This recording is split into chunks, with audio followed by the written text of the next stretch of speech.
Polar Bears looking good, looking fresh. These guys are out of the Northwest, and these guys actually started their run at layout early in the year, decided that, in the absence of a jam or some of those Bay Area teams, they decided to put together another competitive mixed team. So here we are, District 5, opening up with the ball. Looks like they're running a horizontal stack. And we've got a call. Got a pick here early. The observers are going to be making calls for line calls and also doing time between points and on timeouts. They will be referred to for disputes in case the players can't agree. Disc goes up. Here we go. Ooh, great grab to open the game by District 5. That's what you want opening the game. Get your team on the board, get them fired up, get the D-line out there, and go for a break. That's Brandon Redding on the grab for District 5. He's an O-line stud for this team out of Allegheny University. Here we go. Here comes a big backhand. That's a great rip to start off on defense with District 5 coming down. Looks like person. That was a hell of an up and pull. Wouldn't you say there, Mario? Wow, that's a great pull. That's Andrew Tsao with the disc. More horizontal. Oh, here we go. This is Robot. Ooh. John Korber with the big block there. That was Eli Kearns with the toss and Daniel Narvo, the intended receiver. But wow, John Korber comes up big. Now, John Korber, he's another one to watch. He is the stud on this team. He's the heart and soul of this team. He's the captain. He's done everything for them. He makes big plays. He's a leader in the huddle. He's going to be a key player here for District 5. Now, District 5 had quite the regular season here. They actually won almost all of the major tournaments, including ECC. Here's another big bomb. Oh, and the Polar Bears D comes up with it. Daniel Naru, number 25, with the D. We've got a foul call. This one might be coming back. So District 5 won all of the big tournaments this year. They won ECC. They won Chesapeake Open. And they've been looking strong all year. They then lost in the finals of regionals to Slow White big time, right? Yeah, they lost to Slow White, and I think it was just a fluke. This team is built for championships, honestly. Like I said, most of the players on this team have played at nationals before. They've got a lot of ex-leaders, a lot of ex-captains, and I was talking to John Corbin. He said he had no trouble getting his team to perform on the field and off the field. He has the type of team that's responsible, accountable, and trust each other, which leads to great results on the field. Well, I saw them at Chesapeake Open, and they had a huge comeback against Bucket in the finals there. Down 10-7, they pulled that game out 13-12. Yeah, of course, Bucket, my favorite team. That was a tough one for you to take. I'm mentioning them losing them here. The Polar Bears with the disc. There's Anchi Sao again. Looks like the Polar Bear cutters are hanging out a little bit deep right now. Not a lot going in the middle of the field. There's a nice cut by number 12. This is Robot, number 25. That's Daniel Naru. Here we go with the huck. This is Anchi So in the end zone. Ooh, nice D by District 5. That's Liz Middleton out of Dartmouth with the block.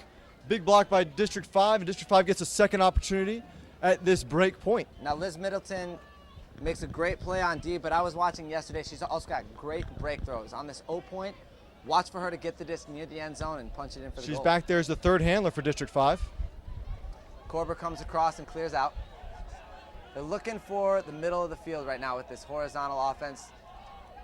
Polar Bears look to be sagging a little bit on the handlers.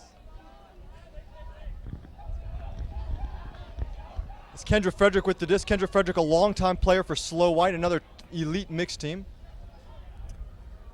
Korber toes the line and stays in. It looks like force flick from Polar Bears. Ooh, here's another big floaty flick.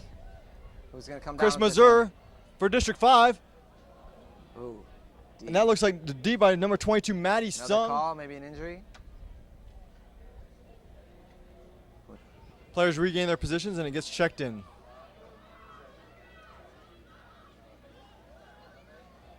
Nice D by Anchi So. Anchi Tsao coming off of a college season with UC Berkeley. Just finished up at college nationals this year. Had a great run into the quarterfinals there. And Anchi Tsao going with the forehand. This is Robot. Track it down, baby. Track it down. Oh. Ooh, not quite. A little long. The wind playing a huge factor here in the early points. Going the other way, those hucks have been floating, and that one was just out of the reach of Daniel Naru. Now, Kendra Frederick is one of the main defenders for District 5. I was watching her this whole weekend. She's a great athlete. She's always involved in the play. Look for her to make some plays on both sides of the disc. Nice break throw to Korber. Korber staying patient, looks to swing. Oh, another IO. Naru. That was Bob Lou with the block there. Polar Bears get the disc back and call a timeout. That's a good timeout A long call. point. Yeah, this point has featured 4 turnovers from each team at this point. They get themselves into a defensive situation, try to keep D5 from using their big athletic receivers. D5 likes a looser cup that might not be as useful against Polar Bears, so they may stay in their athletic matchup. Yeah, we just saw Daniel Naru making a great break throw. He is going to be involved all day long. What did you see from the Polar Bear offense in terms of their all-stars and the players that we're watching for? Well, absolutely, Robot is going to be a major factor. You cannot count out anything he's doing. He's so Robot fast. is Daniel Naru? Daniel Naru, Robot Naru. Bob Liu is one of the beating heart type handlers. Right now, the wind is kind of playing havoc with both teams, so I'm not really sure I'd blame him. Now we're seeing some more stoppage here. Also, I mean, obviously, Anchi So is always going to be there for the reset. Yeah, she's a firecracker. I did an interview with her yesterday. She definitely gets me fired up watching her. And she's sneaky fast. She will fold in behind, and all of a sudden, she's gone. There they go. Try Korver, try Bob Liu on Korver. That didn't work out so well. That's not going to be a matchup they're going to really want to exploit. As you can see, we see a lot of D5 doing a lot of switching. They're being very, very deliberate with their defense. They're always aware of where the Polar Bears are on the field, and that's them playing at their best. All right, well, thanks a lot, Matt. We'll look to check in with you throughout the game. Let us know what you're seeing, and thanks a lot. Thank you. Here we go, another turnover. This is Bob Liu picking up the disc. Now, these guys really got to work it underneath. I think we've got to see Daniel Naru get the disc in his hands more underneath. Like I said, a little bit more. He's got great break throws, great fundamentals. Maybe going deep isn't the answer for him. Maybe he needs to get around the disc. Look at this throw. That's a great, great throw. He finds Anchi So in the end zone. Daniel Naru making a great throw up line. Anchi So, the heart and soul of the team. Those two connect. This should be a good start for the Polar Bears. Well, Naru is he's established himself as a deep threat. Now he does have all those yards to work underneath with and gain yards and open up the offense for Polar Bears. And then, like you said, use his throws to make things happen. Here we go. This is number 9, Greg Marliov, one of the captains with the pull. Rips a big backhand. D5 looks to center. Force flick from the Polar Bears. Oh, it looks like a straight up force now. Yep. Yeah, some of the D5 receivers are just hanging out too deep. There's no room to cut back there. Really got to come back under. Looks like it's more of a forced backhand now. Maybe with a little poach in the lane off the handler. Nice pressure there from the Polar Bear D. Got him trapped on the sideline. Nice break off the line. Got to keep that disc in the middle of the field if you're looking to advance up the field.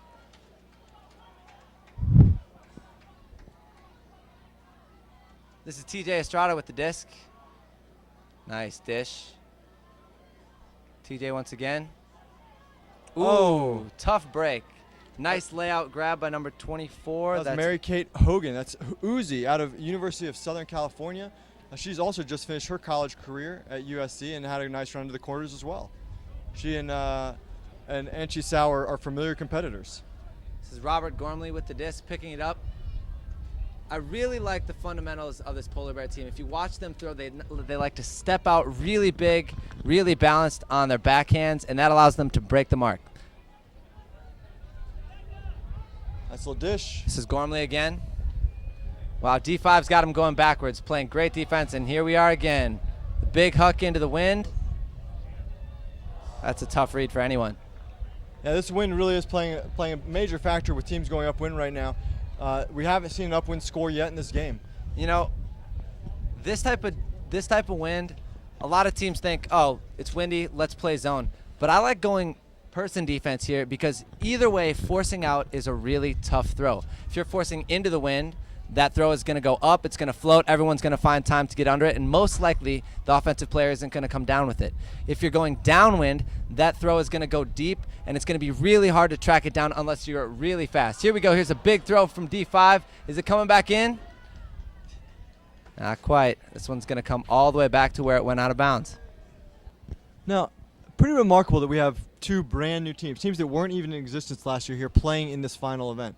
Mixed is really kind of a wild game like that you can collect talent in an area together and just put it together, and you can end up in the finals of the club championships. Yeah, there were a bunch of teams actually at Nationals this year who will only put their team together for the series, for sectionals and regionals, and were able to make it all the way here to Nationals. Now that's pretty unprecedented if you're talking about the open or the women's division. That really just doesn't happen.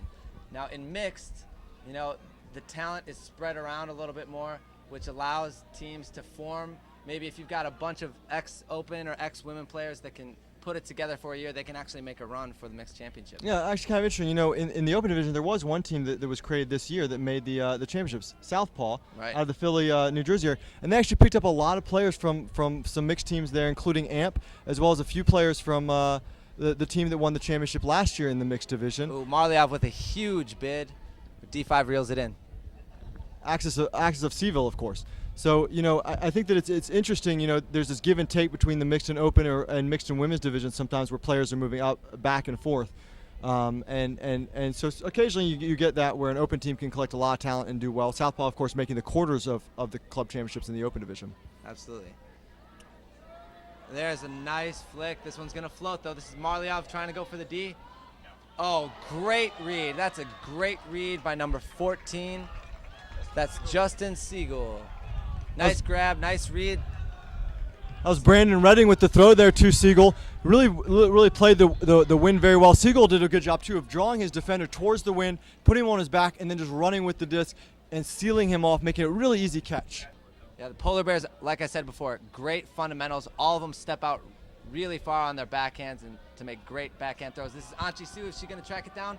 Wind's pushing it away from her. Woo! Ooh, Anchi Su with the grab. Play from Anchi Su, showing some great speed to track that one down. And that's what we love about the mixed division. We get a lot of great celebrations. We get hugs. We get piles. We get celebrations. It's awesome. Some butt slaps in there. Number 50, Clay Miller with the disc. Like I was saying before, Kyle, I think force out is actually the best option right here. I think if you force under, you're going to give them too many resets, and they're going to be able to work it easily. If you force out going both ways, most likely you're going to generate a turn. So that disc gets away from the Polar Bears. And number 51, Rafe Steinherr, comes up with the D. There we go. See, now this is good offense. TJ, ooh, nice hand block. That's great defense by number 8, Becca Sexton. She's a Carleton alum. Pretty good commentary. I mean, Kyle, you're a vet.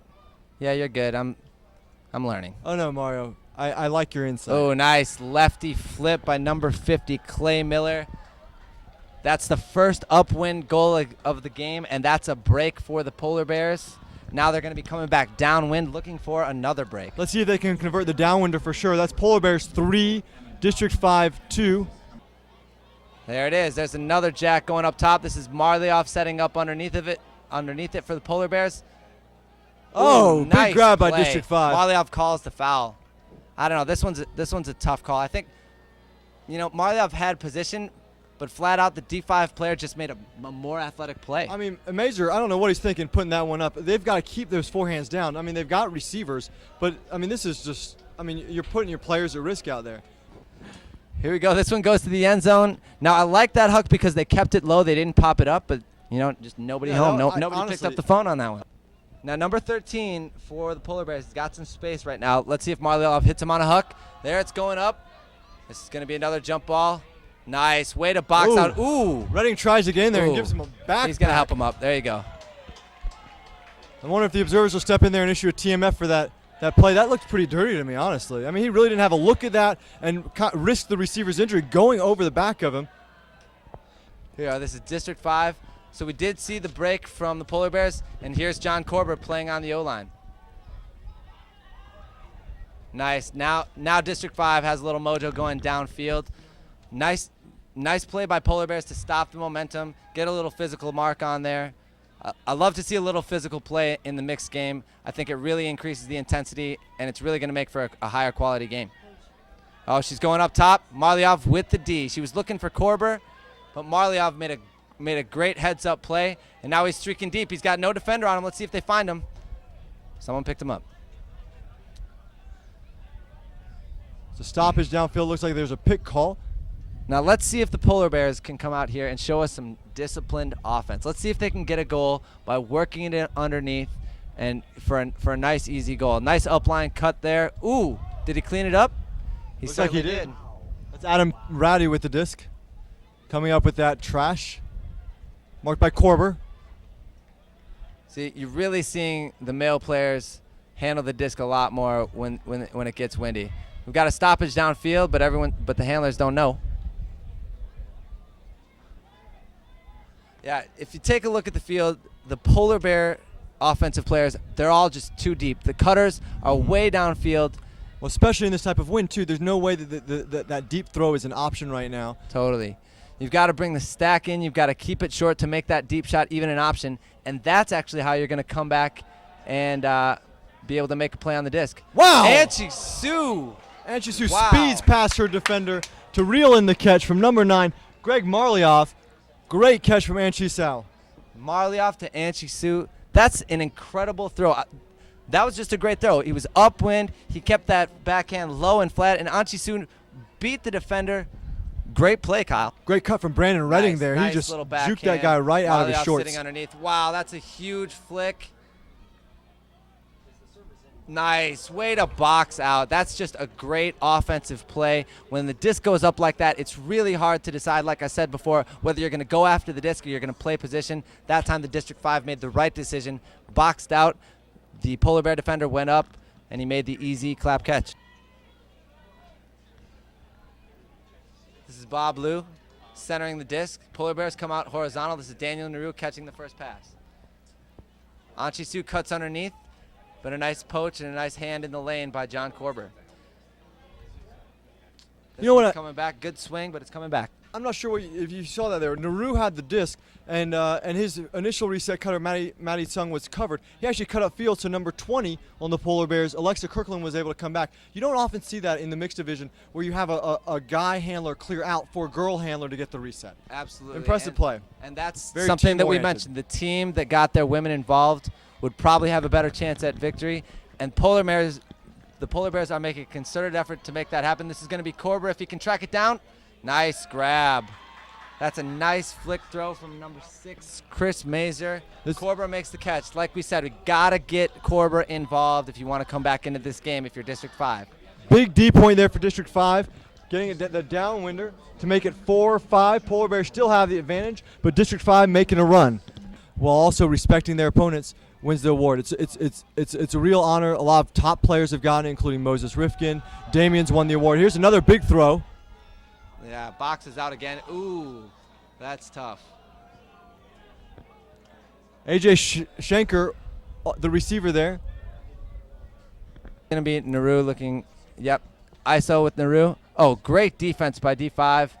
Bob Liu with the disc coming back to Naru. Oh, that's a great defensive play. You know, this one's tough to call. It looked like he got the disc first, but he definitely came over the back of Naru. To 2. This is Bob Liu. Oh, he's got him. The lefty Ooh. flip over the top. Number 35 comes down with it. That's Lucas Dahlman out of San Francisco State. Nice little flip.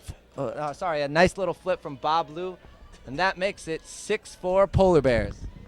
And a lot of time, once you become comfortable with your normal backhand, that lefty backhand, some people are just so uncomfortable with it. But just like your normal backhand, you just got to put some time into it. You know, I set a goal for myself. I'm a handler as well. I told myself that I was going to work on my lefty backhand this year and maybe have a game ready for next year. And I play in the open division, so, you know, I'm definitely responsible. I definitely need to be responsible to my teammates and never put that up unless I've got it. Here we go. Removes the hat, makes a nice grab in the back of the end zone. Once again, he's fired up. That's number 14, Justin Segul with the catch. Segul really doing it on offense here for District 5. Scoring a lot of points for them. You know, as a handler, I much prefer starting on a dead disc. You know, when that disc goes out of bounds, I know I've got some time to set up. I can take a deep breath. I can wipe the disc off, and I get a lot of time to set up my play. Well, and definitely, and in the break mark, getting those extra 20 yards. So Polar Bears already midway down the field, they haven't really done much because of that just throw out of bounds. Yeah, once again, the Polar Bears really involving their women. Ooh, that's a tough break for Naru. He usually comes up with that when he's one of the most athletic players on their team. Surprised he dropped that one, but you know that happens. This is Bob Lau on the mark. Chris Mazer with the disc. Now they're centering to Middleton.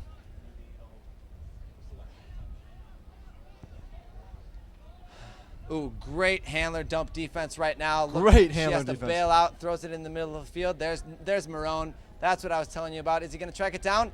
Great play in the back of the end zone. Number 6, Chris Mazer comes up with it. Marone with the great low IO backhand throw. I knew he was going to get involved, and he backs me up. Thanks a lot, Marone. Wow, Judy Wingley there in trouble at a high stall count. Managed to put up a stall 9 throw.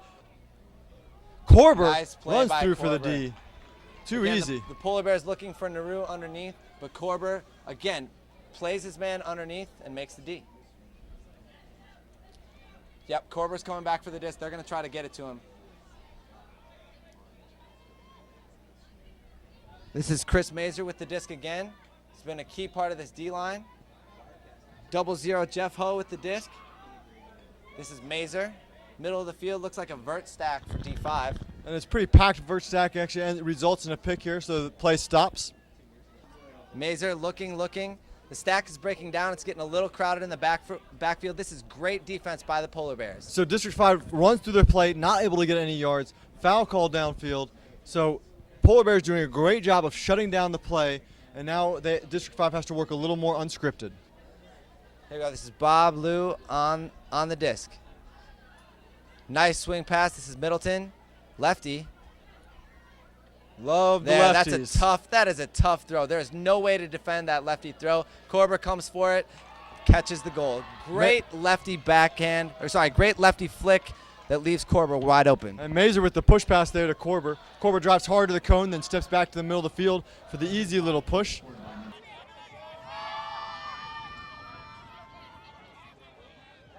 Bob Lou stops the bleeding there with a forehand. That's the kind of throw we need to see in the win. It's zippy, it's low, and it's out to space and allows Gorman just time to run onto it. For 17 for D5, Zach Roy with the disc. That's Moves Redding it with the upfield. disc. Horizontal stack for D5. Ooh, number 24, nice grab from Mary Kate Hogan. Stays in bounds. Cutter's got to get back inside so that they can open up those deep lanes. Pick is called there. It's going to come back. A lot of traffic there. You know, it seems like District 5 comes out in a horizontal, but a lot of the players seem to be more comfortable in a vert style offense, and so they're kind of hanging out in the middle of the field there, and so they end up defaulting back to the vert stack after a few passes. You know, and I like vert stack in this situation because a lot of time when you've got an upwind downwind game, it's a little bit easier to move the disc laterally, which a vertical stack can do with the dump and the swing. A horizontal stack is really built to throw it deep, just like that one, and you're going to have tough reads going away from the disc. This is number 50, Clay Miller picking up the disc. He's been a stalwart of the D-line so far. He picks it up every time for them on the turn. Yeah, that's a nice break. That's what you got to do. You got to do those little breaks that gain you yards and then work it up the field.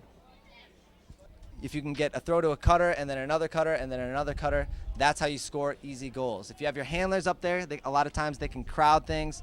And a lot of times the hucking game is a lot easier too if you can get a cutter to catch the disc and then have a lot more space to throw to down the field. There you go, nice break backhand from number 5, Robert Gormley.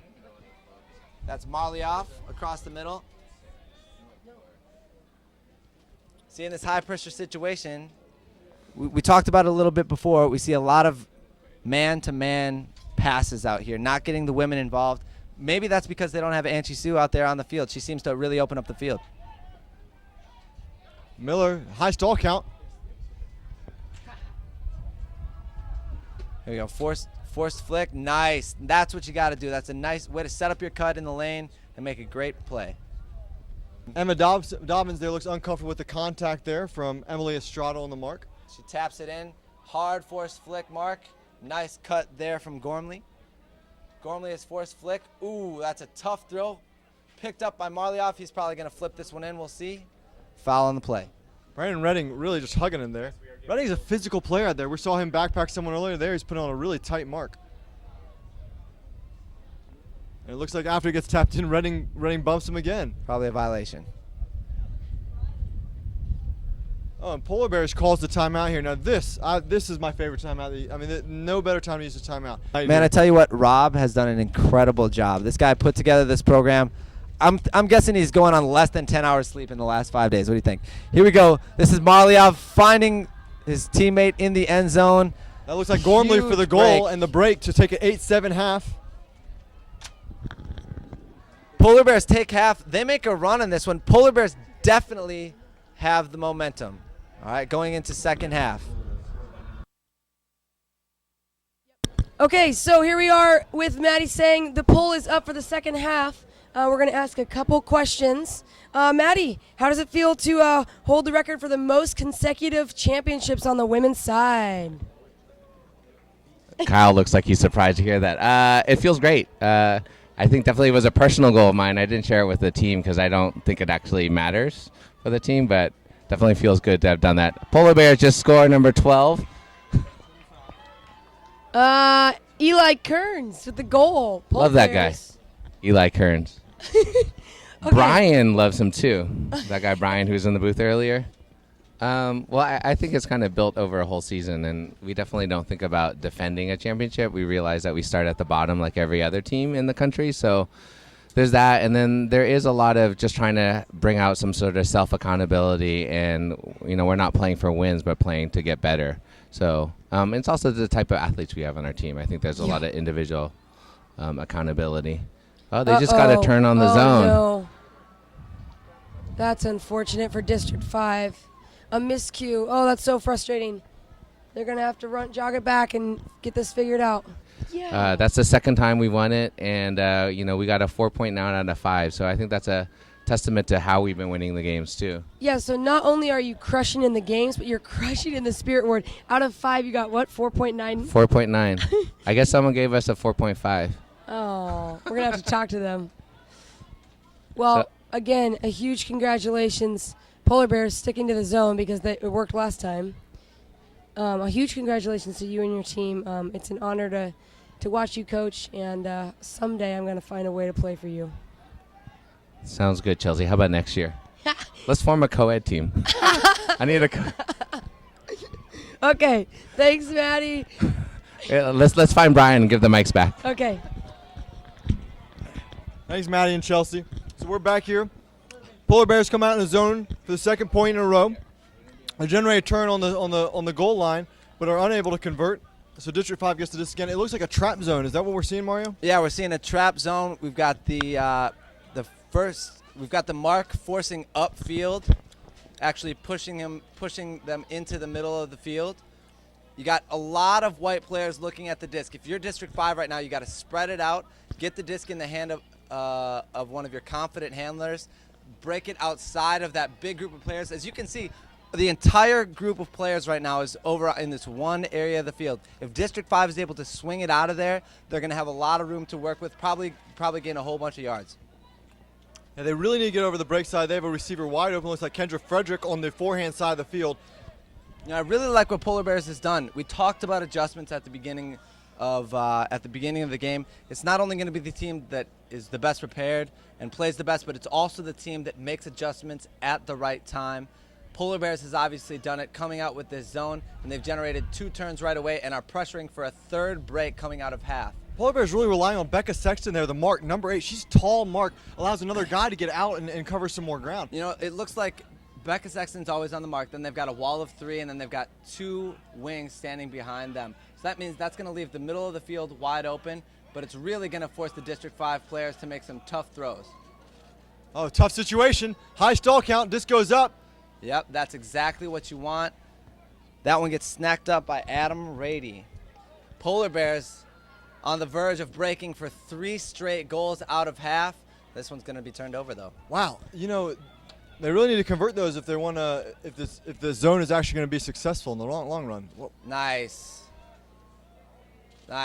play. That's a great catch. That's what you got to do. You got to get the disc in the hands of someone who can make those confident throws. Here we go. 2 hammers, one across the field, then another across the field. Now you really got to attack. Once you swing the disc, you're going to have to move it up the field. Otherwise, the zone is going to get a chance to set. Good movement from District 5 here to break it down. And another hammer over the top. Anchi Sal there. Ooh! Oh! That is a great catch. Siegel with the catch. Helping out Anchi went in there.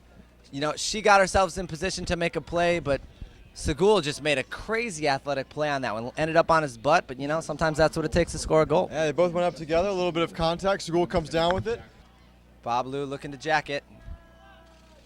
Naru makes a nice athletic play in the middle. On the sideline. Puts it back up the sideline to number 35, Lucas Dahlman. Another play up the line to number 12. That's Eli Kearns. A lot of man-to-man-to-man passes. Floats one over the top. I like reversing the disc right now.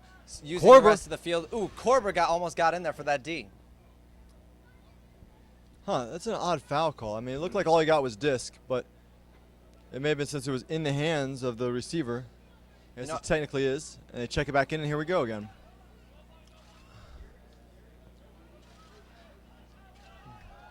Polar Bears being really patient. Let's see if Bablu can track this one down. Nice running grab in the back of the end zone. Polar Bears take that one for the goal. 11-8 now. Polar Bears entering crunch time of the game. Bablu on the receiving end of that one. He's usually behind the disc, huh? You know, he is usually behind the disc. He's quick, but he's not only quick, he's a fast receiver. If he can get out there, he might surprise you going downfield with his cuts. They ran zone the last few points. Were able to generate a few turns, a few breaks. Let's see if they change it up again. Looks like that same zone. They're going to keep number 13 on the mark. He's going to trap. They've got a 3-person wall with Anchi Sue over there on the wing. She's going to step back in the lane. And number 13 is got a great trap mark on there. And this time they pull Becca Sexton off. She's actually in the wall and not on the mark. Yeah, this is a really tough position for D5. They're going to have to, if they've got throwers who can make those over-the-top throws, the hammers, the scoobers, that's really going to open up the field for them. Nice little break throw there. Here's a couple give-goes for some yards.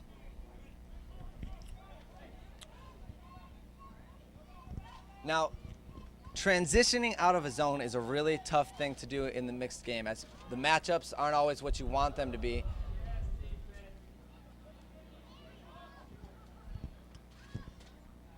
Centering the disc. Looks like everyone once again is hanging out a little too deep. Nice break backhand.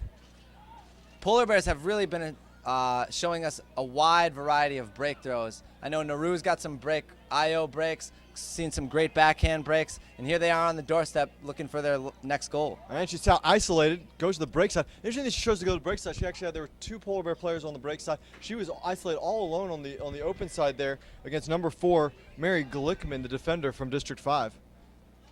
Oh, you know, I like what the Polar Bears are doing. They're keeping a bunch of people out of the end zone, leaving a bunch of space in the end zone for Anchi Sue to run around. It looks like Anchi Sue, this is going to be an ISO play. This is going to be tough if the defender doesn't see the disc. There it is. Anchi Sue's going to run this one down. Easy goal for the Polar Bears. Nice cut, nice throw. Adam Rowdy finds Anchi Sue for the goal. 12-8 Polar Bears, 4-point lead. That was a break for the Polar Bears. The Polar Bears are out of the Northwest. Maybe the new emerging power out of the Northwest. Mischief went down in the semifinals, I think. And it looks like Polar Bears could be ready to put a string together of years as the new power in the Northwest. Yeah, they're young. And here the wind picks up here for District 5 on their offense. You know, really interesting. Coming into the tournament, it really looked like there might have been a power shift from the west to the east coast. It looked like District 5, slow white bucket coming in with the top seeds. It looked like maybe there was a different look. But Polar Bears showing the Northwest still got it. Yeah, Polar Bears showing the Northwest has still got it. And I think that's true not only in this division, that people thought maybe the power shifting away from the Northwest. You know, in terms of the open division, we had the defending champs, Chain Lightning. We had Boston looking really strong. We had Truck Stop looking really strong. And, of course, Texas. Maybe people thought that the power was shifting away from the Northwest. But sure enough, in the finals, we had Revolver winning, and Sakai actually made it to the semis. Nice give and goes here from District 5. Polar Bears choosing to stay in this zone. So let's see if they can get another D. Like I said, it's really tough to transition out of this at this point, especially when you're near the end zone. You might as well just stay in it and try to get the D. I think in the transition you're going to lose track of someone and they're going to get an easy goal. So you're saying the demise of the Northwest region was greatly exaggerated? Not, I think the Northwest. It's not that the demise was greatly exaggerated. I think that the Northwest is just not the obvious powerhouse that it used to be. Obviously, the women, Fury taking it home. But here we are. We've got 2 teams out of the Northwest, out of the Bay Area, actually winning national championships. And here Polar Bears is up 12-9 now, looking to make it a sweep for the Bay Area in the national championships. That's incredible. A real difference between East Coast Ultimate and West Coast Ultimate in general, at least in my view. I think the East Coast teams are super disciplined, and a lot of the West Coast teams open it up a little more. I don't know if that's necessarily true in all the divisions, but in playing against teams from both areas, that's a general trend that I see. Or maybe it's just me playing from Oregon. We play wide open.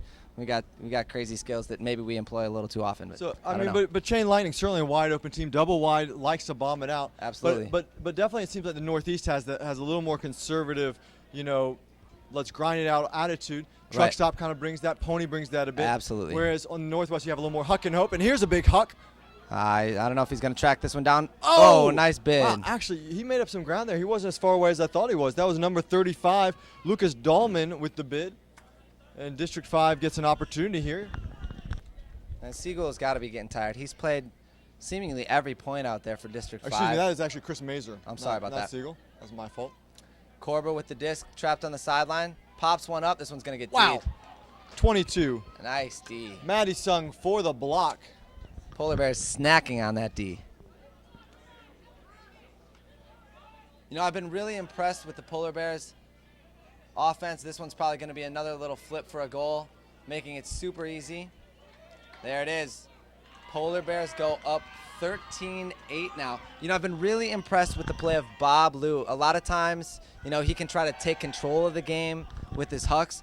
This game, he's really kept it in check. He's taken them when they're there, but really allowed his team. He knows that he doesn't have to be the center of the offense, and he's allowed his teammates to dictate the game for him. It's a big pull going upwind.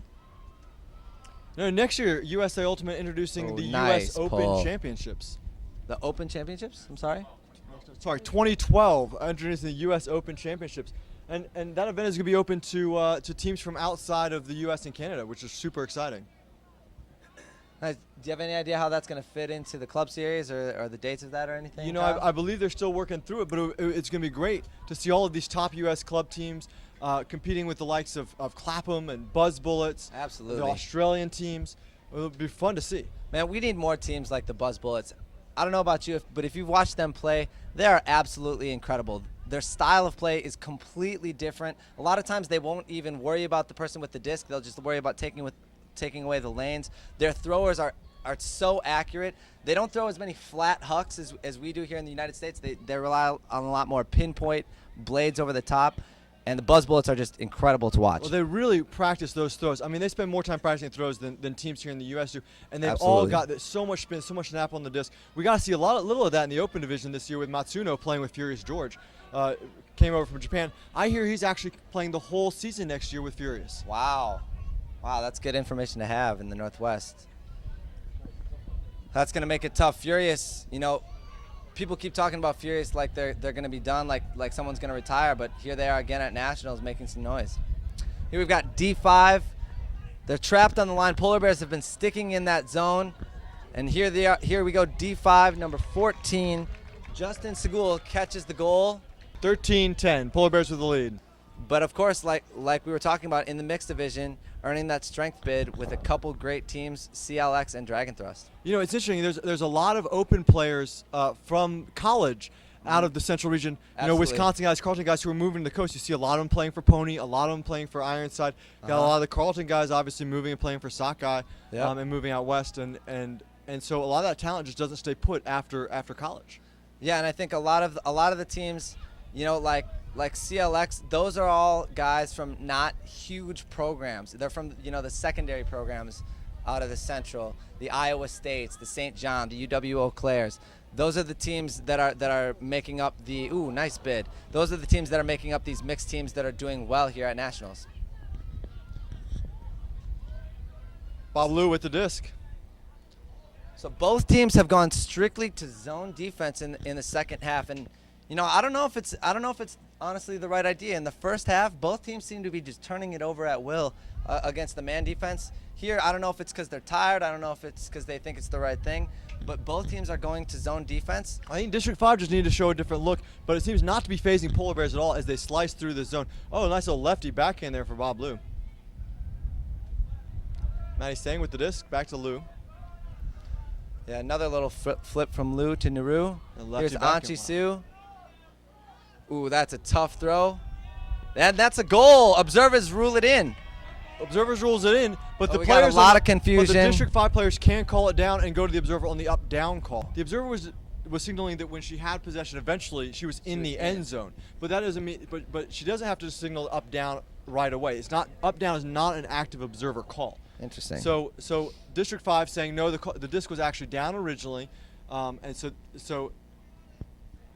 after discussion, the observers rule it down, so it's not a goal. Observers did the exact right thing there, right? They signaled that it's in the end zone. This is actually the exact same issue that happened at College National. A lot of people had a big issue with it, where the Georgia player had dropped it against Middlebury and came up with it, and the observer ruled them in, and then Middlebury didn't even realize they could contest that. Wow, District 5, this is a big point for them. We've got to really pay attention here. This is number 5, Dwight Harris with the disc. Haven't seen a lot of him today, but if District 5 can get the goal on this point, they would be down 11-13 and right back in the game after being down a bunch of breaks.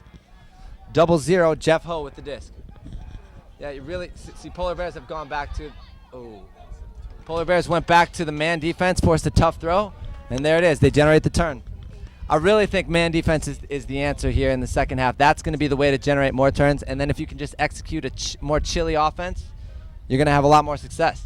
So one of the Central teams we didn't mention was Overhaul. They actually finished 5th. So Central actually finished 3rd, 4th, and 5th in the mixed division. Wow, there it is.